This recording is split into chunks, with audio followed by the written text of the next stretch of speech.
What is happening, everybody? Today's video is a Season 3 version of my Kazumi character guide. I've done this once every season. She's my favorite character, and I want to learn everything new about her, so I hope this helps you guys check out the changes, as well as if you are new to the character in general, a good framework to get started with learning how to play her.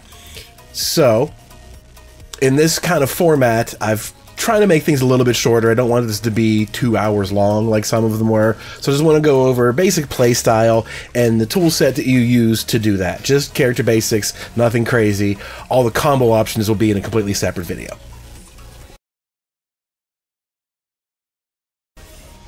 So to get started, let's talk about punishers. I think it's a very important part of Tekken in general. If your opponent makes a mistake, or if you make a good read against them, you want to get that free damage. They're stuck in recovery, and you need to hit them as hard as you can. You don't want to leave that free damage on the table. So especially for characters whose last name is Mishima, they're really, really good at it, and I think it's a very important part of their overall game plan, playing solid defense. So to get started at 10 frames, Kazumi has 1-1-2 and 1-2-2, just like all the other Mishimas do. The damage is about the same. 1-2-2 is a little bit more damage, but it leaves them standing at +4, whereas 1-1-2 knocks them down. Usually knockdowns are pretty favorable, but it's up to you depending on what you need at the point in time. Keep in mind that 1-1 is very easily hit confirmable. This is one of the easiest hit confirms in the game. You can do 1-1 and then press 2, no questions asked. If you're not sure if something is unsafe, you could throw out that 1-1, and if it lands, you have all day to go ahead and press it. Just be wary of people who duck after moves that aren't punishable. You could get blown up that way. At 12 frames now, we have 1+2. This move was always pretty decent because it's a 12 frame mid attack, 30 damage is nice. But as of Season 3, once this move connects, you can hold forward and use your Fearless Warrior stance to follow up with a huge frame advantage. This is +9 when she approaches. You get a really hard mix-up on them if you want to take that sort of situation. So I think that can be really powerful. Not only do you get your 30 damage, but you have plenty of choices with that 30 to try to bait them in to do something or just run a mix-up on them. Very, very good. 13 frames, down forward 1-2 is a little more conventional approach. It's only 1 point more damage, but it's a guaranteed knockdown, and it wall splats, etc. This is a very practical everyday move to get used to. Once you realize you block something that's really good, you want to go for this more often than not, just because it's conventional and straightforward. This is a good instinct that you want to build overall. If you sidestep somebody, get a clean sidestep, go for this, stuff like that. This is a move that you want to have locked and loaded at all times, whether it's block, whiff, or anything like that. But 1+2, getting you the mix-up afterward is very powerful. You can go for that sort of playstyle if you want, but it's not super important. She doesn't need to run gimmicks like that. Conventional punishers work pretty well. Down forward 1-2 is excellent. Moving on to 14 frames, we do the complete opposite again. Up forward 2 is the same thing. 32 damage, and you get to fly at him with a Fearless Warrior mix-up. So between those three, there's very little difference damage-wise. 30, 31, and 32 damage. It just depends on whether or not you want to run a mix-up. If you catch a punish and you want to mix-up, use your 1+2. If you don't, if you just want to knock them down, use down forward 1-2. As long as you know the frames are there, anything that's 12 to 14 on block, those punishers are pretty much interchangeable for the most part. You're not getting a huge world of difference. So just pick whichever playstyle you're comfortable with, run a mix-up for your damage, or just get the knockdown and go from there. At 15 frames, Kazumi has a hop kick. A very un-Mishima-like hop kick, but she has one. It's not a good hop kick, I'm not going to lie there. It's a very, very bad hop kick. It barely crushes lows, it's got a terrible hitbox, but it's 15 frames. So if you block something that's 15, you can punish with this guy. If you cleanly sidestep them, you can punish with this. Just be wary of some moves that have recovery where they're low to the ground. This move can miss a lot. It does not have good range, so moves that have pushback can miss a lot, just like that. Barely out at range 2 and this thing misses. So for situations like that at 15 frames, if you know it's got a huge pushback on it, you can use 3-2. And you get the 1+4 follow-up for free off of that. So that ends up being, what, 50 damage, I think? 50 damage off a 15 frame punisher if your hop kick won't reach. So keep that in mind. Things with huge pushback like a Death Fist, for example, you can't do anything else to them. You don't get a combo. Just go for 3-2 because it has excellent range. And the knockdown is free. You can also run up and do a down 2 if you like. That works pretty well too. That's free damage, just not as much as the Tiger. Way less style points too. The other block punish worth mentioning would be at 18 frames, which you're not going to see a lot, honestly, but it does exist from time to time. That is down forward 2, your Tiger Uppercut launcher, or forward 3 into 2 is now a launcher as of Season 3. This forward 3 has very, very good range on it. It's a knee strike, so it doesn't get parried or whatever, remember that. But if it connects now, you can pop them up off the ground and get a combo every time on natural hit. So at 18 frames, that's a good punish option too, if you happen to catch something like that. It's that bad on block.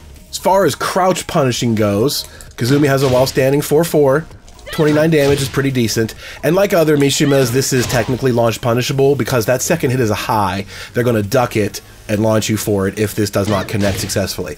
The other thing worth noting is that last hit is a homing move and causes that little twirly spin. It wall splats. So that's kind of a cool feature to have too, is a while standing 4 that can wall splat. That's at 11 frames like everyone else, but at 12 frames, Kazumi has while standing 1-2. 35 damage is pretty beefy. This also wall splats as well as causing a normal knockdown. Used to be hit confirmable, now it is not. Now you kind of have to let it rip. But at 12 frames, that's really good. The vast majority of good lows in the game when you block are going to be 12. There's very few things that are only 11 and not 12. So for the most part, you're going to get used to punishing block lows with that. Even ducked highs. Sometimes you duck a quick high, boom, that's ready to go. It's so fast, it works really, really well. 15 frames, she can do the hop kick because it's an up input.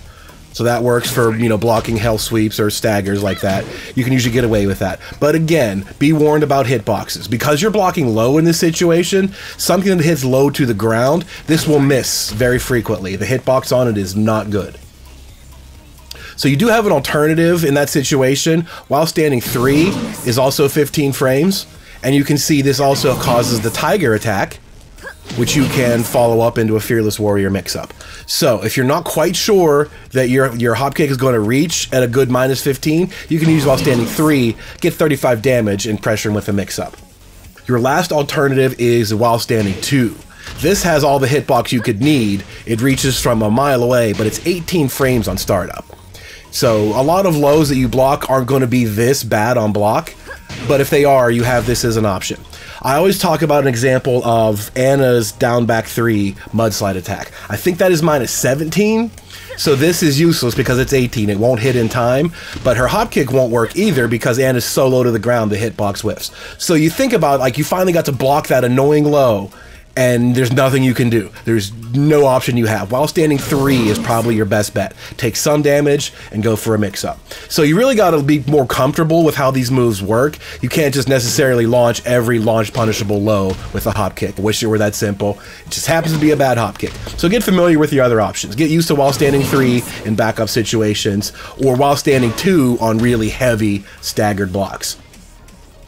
So finally, let's talk about whiff punishing. Not everything the opponent does is going to be -13 on block. They're going to be smarter than that in a lot of cases. Your goal as Kazumi is to make them whiff more than anything. You pressure them, and then when they counter poke, you sidestep. So your best whiff punishers come down to the same block punishers we're going to use. If you want to just hit them, knock down, and move on, down forward 1-2 is excellent. This move is just, as I said before, you want this to be instinctive. You want this to be able to come out whenever it's needed. You get a clean sidestep, there's a gap in their string, boom, you nail them with this. But on the other hand, 1+2 is also viable if you want to do a mix-up every time you get something. And this can be really dangerous. If your opponent is really passive, or they don't guess well, they don't read you at all, you can run mix-ups on them all day and just do all kinds of damage if that's the route you want to take. But be warned, all mix-ups have inherent risk for you if they do guess correctly. So either one of those is a prime choice for basic up-close whiff punishing. A clean sidestep, a clean backdash.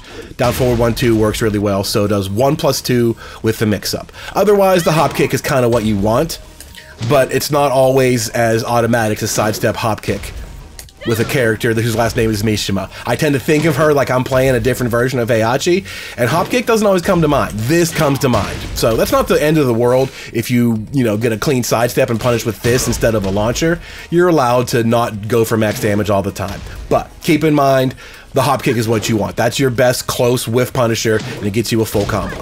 That's really where you want to go, as long as you don't make mistakes doing so all that often. If it's in the middle of a string, you can get floated out of the hop kick. It doesn't crush lows very well. You can still get hit by a low, etc.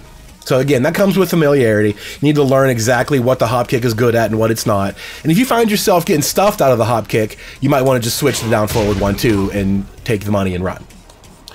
With punishing at slightly further away ranges, we talked about 3-2 at the 15 frame area. That works pretty good. Out at range 2 and a little bit beyond, that works well. Moves with tremendous pushback on block are good, as well as whiffing way out here. If the opponent is kind of coming at you and you're really good at backdashing, 2 quick backdashes, and then you can catch them with that thing. That works really well. Forward 2 is worth mentioning because it also has fantastic range out here. Does a nice bit of damage at 37 and the knockdown. The nice thing about this is if you happen to catch the very tail end of their attack, rather than making it whiff cleanly, this is armored. So you'll armor through that bit and then hit him back again. But otherwise, your premier long-range whiff punisher is down forward 2. If you're anywhere beyond range 2, and they come into your half of the screen and they stop moving, you tag them with that. That's the name of the game from far away. Anything they do, anytime they flinch, boom, Tiger Uppercut is right there. The first major aspect that I like to cover is a character's unique gimmick or trait or anything like that they might have. In Kazumi's case, it is her Fearless Warrior flying stance. You can do this by pressing forward 3+4 or back 3+4. It'll go forward or backwards. And if you do either one and just tap the opposite direction, she will cancel it and then fly the other way. You can only do this once, a back into forward or a forward into back. And it can only do her attacks out of the forward version of it. But you can kind of use this just to mess with your opponent a little bit when you're out here, you know, flying around. Keep them honest, you know, keep them from trying to run clean at you. Like, oh, she's going to keep running away doing this, and as soon as you come back forward, bang. That does happen from time to time, but it's really more of a casual thing for style than it is strategically viable. But it's there. If you can use it correctly, it really works out well. When I get close to the wall, I tend to use this a little bit more because her wall bounces inside this stance. So as far as moves in here go, the first one is your 1 button. This is her wall bounce attack. It's the only one she has. It's not a very good one. It is mid, but it's unsafe on block, and it can only be done out of this stance. As far as wall bounces go, it's too situational, and it's not safe. I don't like it a lot, but I do think about it. Like I said, when I get close to the wall, I'll start considering using some fly gimmicks. Maybe if I make them misstep a little bit and I catch them with this thing, there you go. That's about it, though. It's very, very situational. 2 button out of Fearless Warrior is basically a Wind God Fist that all the other Mishimas have. There's no electric version of this, there's no just frame input or anything, so like Wind God Fist, this is also -10 on block. You do not get this for free, even though it used to be. In the first version of this game, Fearless Warrior 1 was a mid launcher that was safe on block, Fearless Warrior 2 was a high launcher that was safe on block. Since then, they've changed that. So the basic launcher at 15 frames out of this stance 2 is unsafe, and it's a high, but I think that's fair, balance-wise. Without giving the character too much, I think that's enough. She gets jab punished if she's wrong. Mishimas all deal with that. If they don't get their electors correct, you get jab punished. No big deal. Next up is Fearless Warrior 3. This overhead stomp kick has also gone through some changes over the years. Used to be a counter hit launcher, used to do lots of things. In its current state, it is an interesting move still because it's only -7 on block and it's +7 on hit and forces them to crouch. So really this is just a safe mid check. What this is for is a stance that has a high, a mid, a low, and all that stuff. This is the mid you use that has almost no drawbacks. You don't get punished for doing this. You get a nice little bit of ward. You get damage and frame advantage if it hits, and you keep going from there. So that's the safety version of the mid out of this stance. It also has a lot of cool applications in combos when you end combos with it, and that'll be an entirely different video, but that move is actually pretty cool when it comes to combo applications. The low out of this stance is 4-2. A Mishima style Hell Sweep that's low mid, knocks down, and is launch punishable on both hits. A stagger on the low and -15 or 16 on the mid. So it's a very risky low, but that's the way Mishimas play this game. They have a good, fast, knockdown low, so it better be risky. And that really adds a lot of mix-up potential to this thing. You have several mids that can hit you. You've got a high launcher, a low knockdown, etc., etc. Next up is another mid, which kind of does the same thing as 3 at this point. It is 1+2. This is interesting because it's the only move she has that is plus on block. This is +4, and it's a mid. So if I run this kind of mix-up, that's the one I want to go for if I know I don't have like a good clean read. Because if they just stand there and block, I get +4 anyway, and I get to go back on offense. So that's a really useful one to consider. 1+2 is very good. Like I said, it's the only plus on block move she has, and it happens to be tied to this stance. Next up is the other two buttons, 3+4. This is new to Season 3, and this is a natural hit mid-launcher. Only drawback, again, is its negativity. This is -15 on block. They can launch you for this. So you do this when you have a good hard read in the opponent, when you've conditioned them to block this low all day, they duck and block this low, then you go for the mid and you launch them. It's a pretty good launcher. It gets a decent enough combo. It works well in combos itself at the end for wall carry. It's a cool move. The only drawback is that it's -15 on block. But I do think that's mostly fair because this move was added, I think, more for its combo potential than anything else. Ending a combo with this double kick has tremendous wall carry. So I think they put the focus on that rather than you using it as part of a mix-up by keeping it relatively unsafe as a mix-up. So 15 is still a bit much in my opinion, but I understand why they did it. The last two gimmick options out of this stance are forward 1+2. Looks just like the normal version of it, but it's unblockable. As you can see, is 50 frames on startup. That's almost a full second. People are going to see this coming and jab you or get out of the way or parry or whatever. You are so very rarely going to land that, but that's their only unblockable. Every character has one unblockable, and hers is this one. So it's there if you need it. If you catch an opponent napping for a very long period of time, you just might hit him with that, but don't count on it. The last option is a throw. So you can do Fearless Warrior into throw, which again you can see is 46 frames on startup. That's very slow. You can see that coming, and it only does 15 damage. You're wondering, why the hell would I ever do such a thing? And the answer is walls. This is an untechable mid throw that wall splats. They cannot get out of it, they cannot duck it. They can jab you out of it, but this will wall splat them. So what you use this for is when you wall carry them at a combo and they hit the wall, you can fly up and do this throw while they're still on the ground. If they tech rolled, they will stand up right into that throw and get resplatted for extra damage. That's kind of all that it's really for. Out in the open, not very good because it's so slow and interruptible. So, taking a look at the toolkit overall. In the beginning, you used to be able to sidestep to the right and duck, and it would beat every option. They've since fixed that now. If you want to try to sidestep, if you sidestep, the 2 will now launch you. They added tracking to this to shut that down. So there is no universal way out of this mix-up. You have to make a good read against it, and the risks are substantial for both of you. If you start ducking, there's a natural mid-launcher. If you try to press buttons, you get hit by this. In all the situations where this fly stance comes out of another move, Fearless Warrior 2 is uninterruptible. They cannot beat that with a button. If they press any button at all, that will beat them and it'll launch them. So you can't challenge her, you can't try to stuff her because you get launched by this. If you want to stand there and do nothing, you get hit by hell sweeps all day. If you want to start ducking, you either get launched by this, you get frame trapped by this, you get smacked by this. So it's a very, very dangerous situation. A lot of things Kazumi gets from it. Not all of them are combos, but there's enough damage and there's enough setup opportunity in there for her to make it worthwhile. But if you guess correctly, if you do sidestep when I do, that for example, you get a launch. If you duck when I do this, you get a launch. So like any mix-up, there's rewards for both of you if you make a good guess or a good read. So let's talk about the moves that can go into this stance. In the beginning, it was only forward 3. Forward 3 and hold forward was the only way to do this. I'm gonna set the computer to block, so we can go over what that looks like. In the beginning, this was the only thing there was. On hit or on block, you could transition into your Fearless Warrior, and the data here says +8 on block. That is not true. Right now, as of today, it is only +5. But that is enough, as I said, to make this move guaranteed. If they challenge in between there, they're going to get launched. That's the only move that's like that. All the other moves are sufficiently slow. The next fastest one is the Hell Sweep at 18. So that is a 13 frame gap. They can hit you out of that pretty easily. So they can hit you out of everything except the 2. That's what keeps it honest from that point of view. They can step a lot of these things, but they cannot step the 2. So that's really the big important move out of the set. It's the natural launcher, and it covers buttons, and it covers sidestepping. The only thing it doesn't cover is ducking. So she has the mid, she has the frame trap mid, she has another frame trap mid, and she has a mid launcher. So all of those go together pretty well.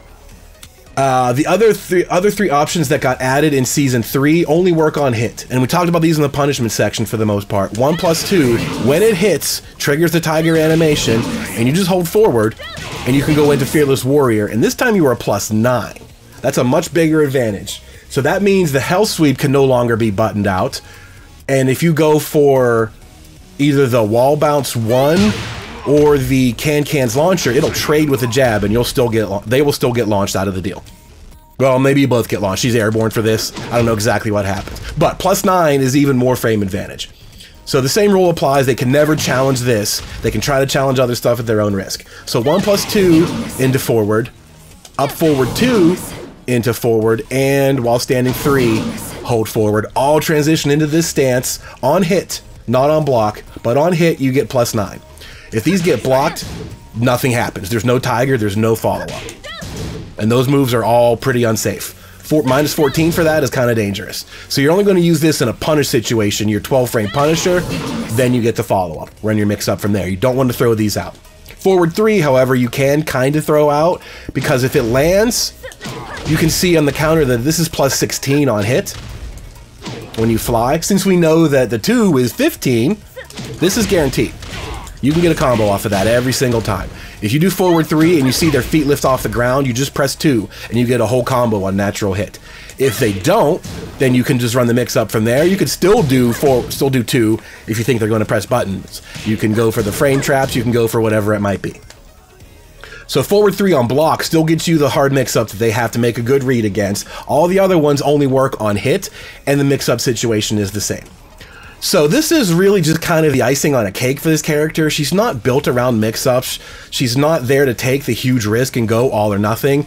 She's there to poke, harass, and play a very tight fundamental game. But these are there if you choose to play a little bit more risky to try to open your opponent a little bit harder. You can do such a thing. If they're too passive and they don't want to make a move against you, start hitting them with Hell Sweeps until they block low. If they don't, make good reads against you in general, try to mix them up. If you know this opponent wants to just press buttons on you all day, start doing forward 3 into 2 on them. They'll pay the price. So like I said, this is just an extra. It's not the basis of the character, but it can be a really important part of the character if you know exactly when to use it and when not to use it and how to be practical about it. So now that we've gone over punishment, what to do when your opponent makes a mistake against you, and her primary mix-up tool, which is good for causing opponents mistakes, let's talk about the rest of the character's general playstyle and what she wants to do in order to cause more mistakes and what to do when you get there. So for the most part, this character is designed to run up close. She has very good, fundamental, basic poking tools. She's designed to be the simplest form of Tekken there is, with very, very little gimmicks. She doesn't have crazy moves that go under or over things or avoid attacks automatically. She plays the game straight up for the most part, but she's really, really good at doing so. Up close, the name of the game is causing whiffs. You want to poke them, harass them, and then sidestep when you think they're going to counter poke you. You get a clean sidestep and you launch them. The main reason why whiff punishing is so important for this character is counter hits are not that strong. If you're trying to cause your opponent to get frazzled and counterattack you at the wrong time, usually, like a Magic 4 is good at stuffing them. She has that, sure, but that's kind of it. She doesn't really bait you into strong counter hit launchers.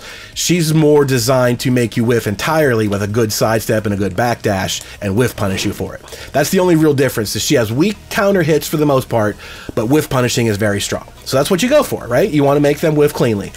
You use your offense, your frustration to make a good sidestep or a good backdash, and you whiff punish with your hop kick. Up close is where she's absolutely the strongest at doing all of this, but at middle distances, still pretty solid. She's not scared to be out here. She doesn't panic and get back in. The main reason why is because she gains a better mix-up potential out here. This is where you can start using your forward 3 because it has excellent range, and on hit, you get a natural combo, and on block, you get, mid-low mix-up situations out of it. So that's one thing that gets added to the toolkit out here that you don't normally do as frequently up close because it's a little bit on the slow side. So mid-range is still very scary. Whiff punishment is still there. She still has good poking tools out here. Let's not make any mistakes about it. But further and further out, forward 3 is one of your better tools to do so. Far away, again, Kazumi's not scared to be out here. She doesn't mind it. She can bide her time. She has a projectile, for God's sakes. She has a magic tiger she can throw at you, and she still has a really good whiff punisher. You come anywhere near her half of the screen, you get tagged by one of these things. So all 3 ranges, she's very competent.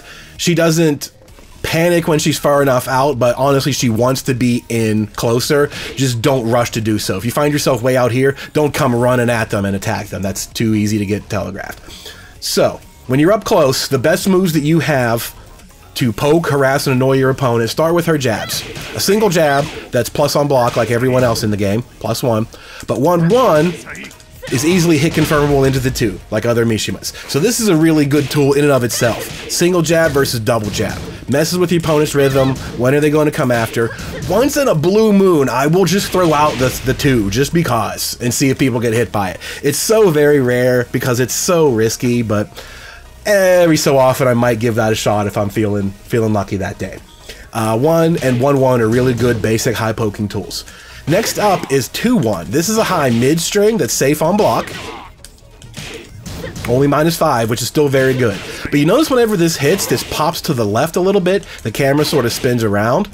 So if you get even further to the left when you do this, that's what happens. You get them cleanly in the back.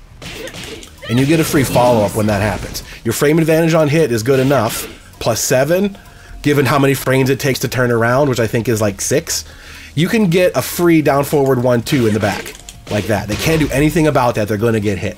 The only reason why I don't always do that, I do 1+2 instead, is because the camera can kind of flip out of its mind. Sometimes the camera will go the opposite direction, and your down forward 1 will turn into a down back 1. It's the main reason I don't do that.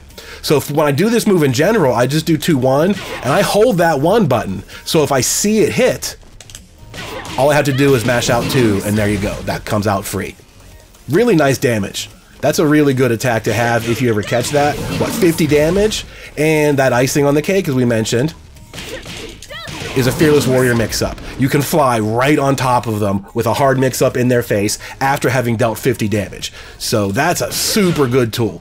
You want to keep sidestepping left in your offense in order to set this up. Not to mention the fact that her mid poke down forward 1 is pretty good tracking. And the more you keep moving to your left, I feel like the better this move keeps them aligned, you know? You want to go use your attacks in your offense to try to set up good sidesteps. I think you go left more often, and you get better rewards for the most part. But either way, this is the name of the game is harassing and poking. Down forward 1 is a very good mid for this. It's got good range, it's got decent tracking, and it does have the follow-up. If you think you can catch them at just the right time, you do this 3 or 4 in a row, and then let it rip with that. Sometimes you'll catch people, but it is a little bit risky. Characters with a while standing 13, like Kazuya, Eddie, and Josie, they can launch you for that, so you got to be very, very careful. Down forward 4 is just a slightly longer range version of that. At 15 frames, it's got better range and +6 on hit. This is a really good poke. Characters would kill for a good poke like this with that kind of range. And some characters have it. Characters like Josie and Fakumram, they have a mid kick like this that's 13 and just as good. Kazumi is not that tall. This girl is like 5'2", so having range like this is pretty important. That's a good all-around poke. Down forward 1 and down forward 4 are both very, very good. The only difference between the two is down forward 1, even on block, has 0 pushback. It leaves you right in their face. Whereas down forward 4 on block leaves you all the way out at the edge of that foot. You're way out here. So if you want to try to get further away from your opponent, you do this and you backdash. If you want to keep on your opponent, you do down forward 1 and you stay in their face with another jab or a low or whatever. So the difference in the two in their application is, do you want to stay up close or do you want to try to back off and bait out a whiff that way? One is good for one is best at the other. As I said, you want to continuously sidestep to your left, because when you get a clean sidestep, you get a nice whiff punish. And if you just continually do it as a habit, every time you do something, you sidestep left, you're going to get around them eventually, and you're going to catch them with one of these, or they're going to whiff, and you're going to pop them with the full version of this, whatever it might be. So they can think the same thing, right? If they think, okay, every time she does this single poke, she's just going to hit me once, I'm going to sidestep around her. So your option there is back 2. This is a fantastic homing move. It's mid, safe on block, it's fast at 15 frames. This is really good. The only problem is it used to cause a wall splat. It does not any longer. It used to do that little spinny backwards animation and cause a wall splat. It does not do that now. So it did lose that bit of an edge, but you also have forward 4. Forward 4 used to be basically the same thing, but worse. This maintains its wall splat. It does that little spin around animation, which wall splats, but this is a high. It does more damage, but it's a high. You don't want to rely on that in a lot of situations. If your opponent's trying to move out of your pressure, if they're going to try to sidewalk you, I feel more comfortable staying with the mid in general, just because a high, they can sidestep, duck, or whatever it might be. The mid back 2 keeps you safe. The only time you'd really want to use forward 4 instead is if you have them waking up at the wall and you think, okay, I know they're going to try to sidewalk to get out of the wall. No, you don't. Otherwise, back 2, I think, is just a better move. It always was. Even without its wall splat, it's still a really, really good move. The last pressure option you want to talk about would be throws. Throws keep the character honest, make sure they know how to break them. Works pretty well. Kazumi also has a wall splatting throw in down forward 1+2. That does the nice 40-something damage, and you get a little bit of a wall combo afterwards. So that can heap up damage if they don't break that throw. Throws are going to get broken at high levels 95% of the time, but use them every so often just to keep your opponent honest. There's no harm in going for it. If they break it, so what? You're back at, you know, this range, it's fine. So that's her basic close range arsenal. Jabs, the 2-1 with the follow-up, your 2 basic mids, an up-close mid, and a far-away mid, and your homing move. Those are about as basic as it gets. When you get a little bit further away, we talked about forward 3 enters the frame, because now you get a nice mix-up or a straight-up launcher out of this move. But it's really unpractical out here because it's kind of slow. And if, again, an opponent wants to sidestep on you, they're going to sidestep that clean, and you're going to fly right past them. So at mid-range, that does come into play. Forward 3 starts working pretty well. And you get a couple other tools, such as forward 4, a safe mid launcher, like pretty much all Mishimas have. -7 on block is pretty solid. You know, you're close to them, but it's fine. You're not in any real danger. And you can't ever shake a stick at a safe mid launcher. That's a pretty good move to start throwing out when you get into these ranges, as is Instant Running 2. Instant Running 2 is better than people think. Even though it's only -4 on block, it's not plus like most running attacks are. Kazumi does not have a running attack that's plus. This is the only one that she has. But the actual overall block stun feels like it takes forever. It feels like you're reeling for a minute. It is -4, but it has huge pushback. When an opponent tries to counterattack you after this, more than likely they're going to whiff, and they're going to catch one of these guys. So Instant Running 2 is a good pressure tool. It is easier to sidestep than it used to be. It used to be really random and particular when they would get a clean step. Now it's fairly easy to step as long as you time it well. They can get away with it. So you don't want to just come running at them full speed and then do this. You want to be out of these little mid-range distances and learn how to do it instantly so it just comes right on them.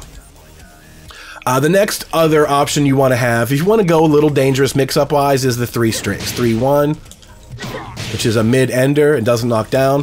3-2 is worth 50 damage. That's a high. So this is what you want, obviously, because it's 50 damage, but they can duck that hit.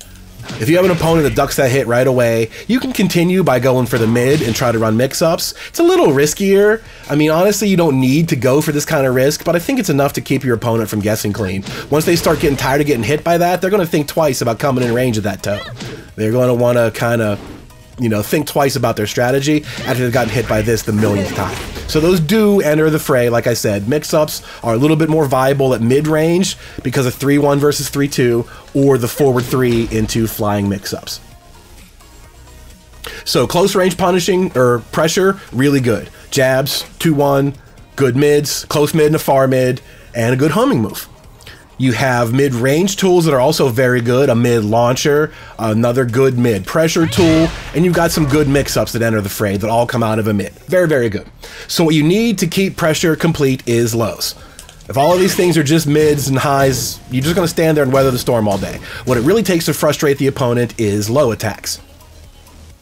So there's 2 basic categories of low for Kazumi. Ones are, I call showstoppers. Down 3, down 4, and down 3+4. I call them showstoppers because the show is over at this point. Your offense is done. You cannot keep attacking because these are very minus on hit. The fastest one, down 3+4. This is 12 frames. That's very fast. Crushes through highs, but -2 on hit. An opponent that knows that is not going to let you keep attacking them. They'll do their down forward 1 in return to check your offense. They know that it's no longer your turn after this move. It's their turn. They will start their mid-pressure poke game from that point. So you cannot keep attacking after these moves. What these are for is just, you know, you do some jabs, you do some pokes, you hit them with this, and you back out. You hit him with this, you sidestep, whatever it might be. Down 3+4 is very fast. 12 frames to catch him with a low, minimal damage. All this is just like, you know, a reset situation. I'm poking you, I hit you with the low, I sidestep. Back to square one. Down 3 and down 4 individually are slightly more damage, but not anything significant. In the same situation. They're both about 16 frames. They crush highs pretty well. About 4 frames in, they'll crush a high. So if you happen to do something that was, say, -6 on block, for example, and you did this, you would beat their jab counterattack entirely. So keep that in mind. These quick little lows do crush highs. They pop them in the ankles, and then you sidestep, you get out of trouble. That's it. You don't run offense on these because they're so negative on hit. So the other category of lows is the ones that you do run offense from. Down back 3 and down back 4. These are plus on hit. They're a little bit slower. By example, you saw down 4, it was what, 16 frames? And -2 on hit. Down back 3 is only 17 frames, but this is plus on hit. So like, oh, that's really good. I'm going to use that all the time. This one doesn't crush highs though. She remains standing. This is pretty much only for situations where you know you've got a good situation to open them up with. If an opponent is jab happy, you want to do stuff like this and get out of there. Because if you go for, you know, your poke pressure into this move that's what, -4, -3. You do this and then you do this, you're going to get blown up a lot. That's a 20 frame window for them to counterattack you. So you have to be certain it's a good time to do these lows because it doesn't beat highs. Same with down back 4. Down back 4 only beats highs for like a frame, if that. But +4 on hit, this is really good. That means this move is uninterruptible. They cannot challenge you if you do your down forward 1. You do down forward 1, you start sidestepping, everything works in your favor. Every time you hit him with a down back 4 is a victory for you. Damage is decent, the frame advantage is spectacular, you get to keep going. Down back 3 has the advantage of forcing crouch. You want to keep that in mind too. It's a little bit worse on block, but overall, having the force crouch situation is also really good. It's fast and forces crouch. Down back 4 is slower, but has better overall frame advantage. The last low worth talking about is down back 2. This is a little bit on the borderline of gimmick versus practical tool. At 23 frames, a lot of opponents are going to be able to see this and block it on reaction. But the major reason for this, because it also crushes highs pretty quickly, about 6 frames in, is counter hit. If this lands on a counter hit, you can see that crumple over animation and press 3. That 3 is guaranteed on a counter hit. So all of a sudden you've got 33 damage from just being able to go under a high, and you're 0. Your advantage goes back to normal. So this is really only for high jab incoming situation. You can do it to open up, but by itself you don't want to run offense from here because it's negative. All this is for is if you get that counter hit and you recognize it, oh, there's my 3. Keep in mind, you can do the whole string. Down back 2, 3, 4 is 3 consecutive lows. This can mess with opponents if you just do the 1 low and then while standing mid, do the 2nd low while standing mid. Stuff like that. There's a mix-up in there, but honestly, you don't get that much out of it, and I think it's kind of risky. You could get low parried. They could just stuff you, whatever it is. Stick to a single hit, down back 2, and if you catch your counter hit, let the 3 go. You get 30 damage for free, and you start over. So those are the lows that tie it all together. That doesn't look like much, but it's a really, really good set of lows. You have the showstoppers that you can just pop them for some damage and get out of there, and you have 2 really good lows that let you open up offense even further from that point. Once you have your opponent not quite sure what to do, you hit him with one of these lows, you go right back into them. You hit him with another low, you go right back into it, you know? The world is your oyster if they do not start reacting correctly. And when it's this, I don't even know what the correct reaction is. They should start sidestepping, I guess, but you're doing the same thing. You're stepping and you're using a mid that tracks very well, and you have a good homing move. So that's a really good toolkit to keep your opponent pinned down. They're not going to have a good opportunity to jab you back, a good opportunity to sidestep, or anything. This is what this character excels at, is this pressure up close, keeping them honest with lows, going for big offense lows, frustrating with jab timing, sidewalking and whiff punishing, etc. So we talked earlier about counter hits not being the strongest suit for this character. The goal is to either make the opponent whiff cleanly or counter hit them in a lot of cases. So Kazumi does have a couple of moves that have some built-in evasion that are somewhere in between the two. If you think they're going to counter poke you, you can do stuff like up forward 2, which takes a nice sidestep before it attacks. And if it does work cleanly, you get the 32 damage and the Fearless Warrior mix-up. It's not as good as other characters that have this, like Jin and Feng. Theirs are mid, and they're safe on block. Kazumi's is a high, and it's minus 14 on block. So that's not a super good move to be thrown out all the time, but the rewards are there if you do hit. You get 32 damage in the mix-up. If that's more your style to try to do a move that just evades them cleanly, you can go for that, but to be honest, you're better off to just sidestep and then hop kick or whatever from that point. But it is there. Another more evasive move that I think is a little bit more practical is down back 1+2. I just like this move a lot. I think because of that big, like, wing spread punch, I love seeing characters do that. I just think it's a cool attack. This move takes a little bit of a backdash. It will avoid some jabs to the face. You can see in the status there's a quick crouching frame in there, but not a lot. Maybe there's not. Maybe there's just the instant I press down back. Either way, this is a slightly evasive, knocks you down. You get the down 2 for free, or you get the 1+4 Tiger for free. So that's a nice heap of damage. I just like that move in general. I'll throw it out as part of the mix-up tool every so often. Sidestep, boom. Just because I think it's a cool-ass move. And it is safe on block. -4 is pretty damn good for a move that causes that much damage. As far as evasion is concerned, I think Power Crushes fit that bill as well.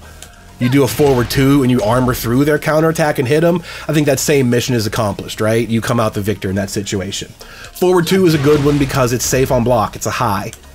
Forward 2 is the counterpart. It's a mid that's unsafe.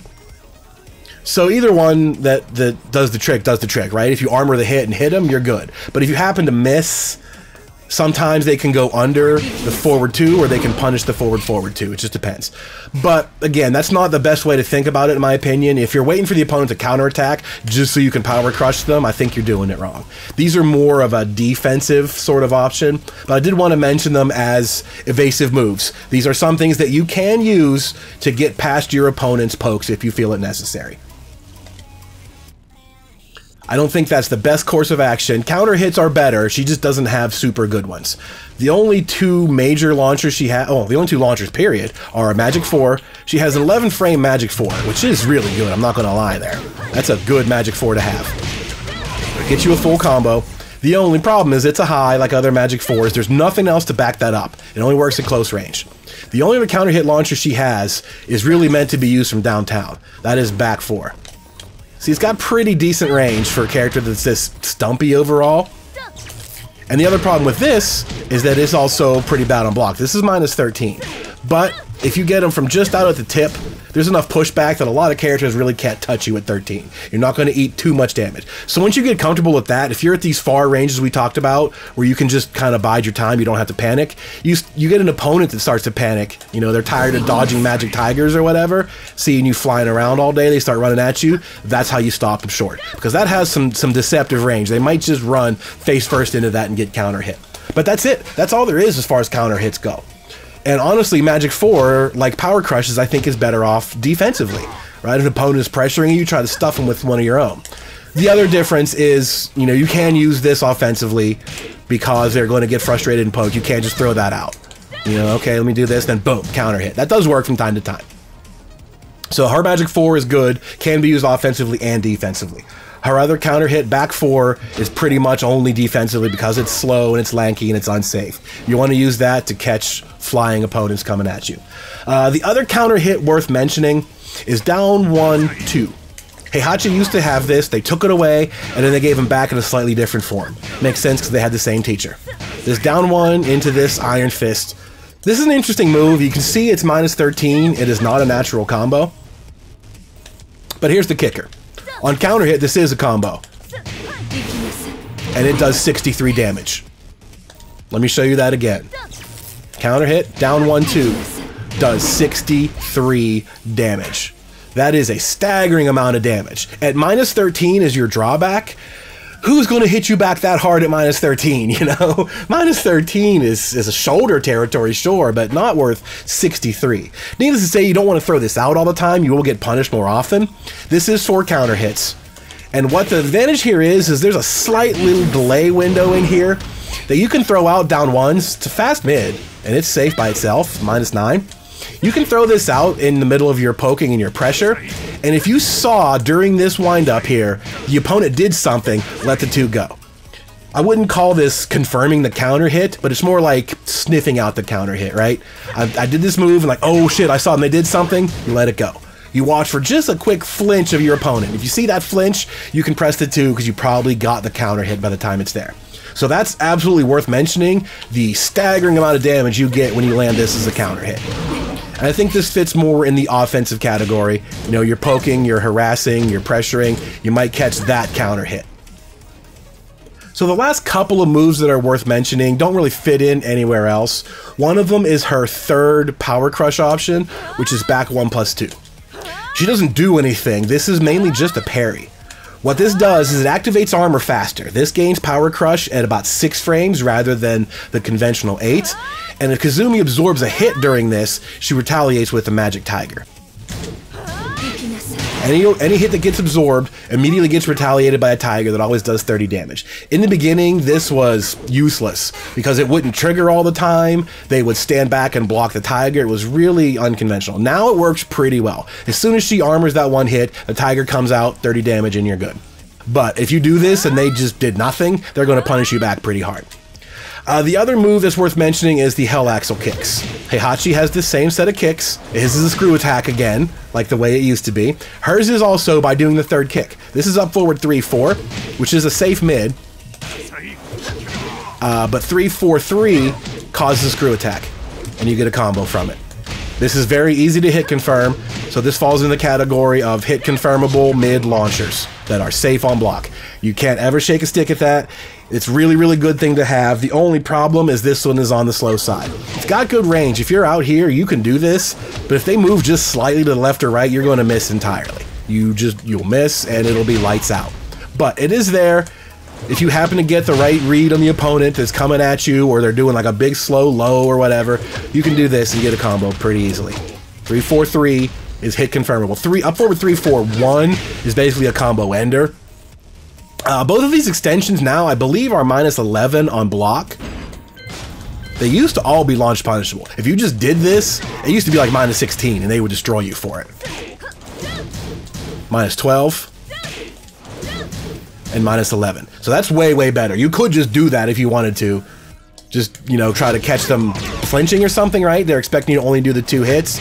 If you do the 3rd hit, whatever, I don't know. It's not a super good mix-up, but it's there. You're basically doing this to fish for it to hit, confirm into a combo. That's all that really does. It's really good at doing that, though. So it's worth mentioning another safe hit confirmable mid launcher. It's just way down on the far end of the practical spectrum. So I think that pretty much covers it. That's the basics of how this character works. Up close, poking, pressure-based, causing your opponent to make mistakes, and the best way you capitalize on those mistakes is to make them whiff entirely with your solid backdash and your really good sidestep, or the occasional counter hit. Magic 4 works pretty well, but by and large you want to live and die by whiff punishing. You have really good sets of basic mids to do this, to stay in close, or to try to reach that distance. Once you get out a little bit of distance, you have a stronger mix-up game to throw at them. You have just a strong whiff punish game at this distance too, so that can be a little bit disorienting. The character can be almost equally as dangerous at mid-ranges as she is at close. She has good lows, she has good offensive lows, and she has pretty good power crush moves too. If you do get antsy against her, or if you try to pressure her back in return, she can power crush through with a lot of good moves. So this is, as I said in the beginning, a very fundamental based character. You poke, you retreat, you get your damage, you run away, you avoid them. That's what you do here. And she excels at that. A good Tekken player that plays the game well will handle Kazumi very cleanly. She also has the added benefit of a little bit of gimmicky mix-up stuff if you wanted to play like that. If you feel like your opponent's not been reacting well, you want to start throwing some wild shit at them, go for it. She has some awesome flying magic, you know, teleporting tiger punch stuff that's really worth doing it if you want to style on them a little bit.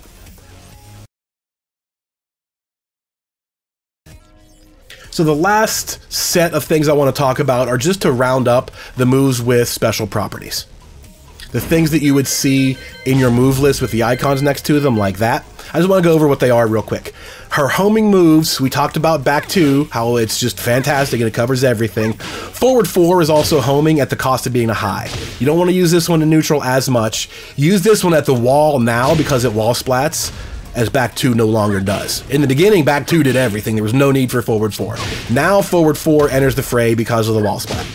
Your other homing move is while standing 4-4. How you're going to catch somebody sidewalking with that, I don't know. It's only the second hit, not the first, so that's just there for whatever reason. When it comes to screw attacks, there tends to be a lot of overlap in homing moves because they have that horizontal motion to them, and all three of those, forward 4, back 2, while standing 4-4, they are also all screw attacks. In addition to 3-1, you'll see this in combos, does a nice amount of damage. And back forward 2-1, the laser scraper. This is your go-to screw attack in combos that you're going to see more often than not when the combo permits it. Up forward 3-4-3 we talked about causes a screw attack on its own, and if you happen to hit an airborne opponent with it, it would still cause a screw attack. Let's go over the power crushes again real quick so you just know what they all are. I feel like this sort of, collection of information, grouping things together, I think that helps connect them all in your mind. Once you know, okay, I have 3 homing attacks, these are my screw attacks, I think that helps your mind recall that information a little more quickly when it comes down to it. It makes it more instinctive than it does thought-based. If you get comfortable with your set of moves, like, oh, okay, boom, there we go. It just comes right out. Same with power crushes. Once you know, here's my power crushes, you learn it, you repeat it, you get much better at just pulling it out on a whim instead of having to panic. So these power crushes, as we just talked about, are forward 2 is a high that is safe on block, -9, pretty good. So if they do happen to do a jab that recovers quickly and they block, you're still good. The only drawback is if they did something that recovers crouched, they might go over it. So to back that up is forward 2, that's a mid power crush. Does a nice chunk of damage and knocks them down. But because it's a mid, it's -13. All mid power crushes, except I think for Fangs, they're all unsafe on block. So 13 is fine. You get a lot of reward out of this move. It eats up offense. 13 is fair. So those are both a pretty nice little counterpart system. You have a high that's safe on block. That's fantastic. But because it's a high, you need a mid to back it up. So she has both of those. And the other one is the parry. She has the back 1+2, which is only a power crush if it absorbs an attack. If it absorbs an attack, it retaliates with 30 damage. Boom. So the only reason why you wouldn't just want to do forward 2 and get 37 damage is just kind of like a tempo thing, right? If they didn't armor through and if they block this and they punish you at -13, that's no good.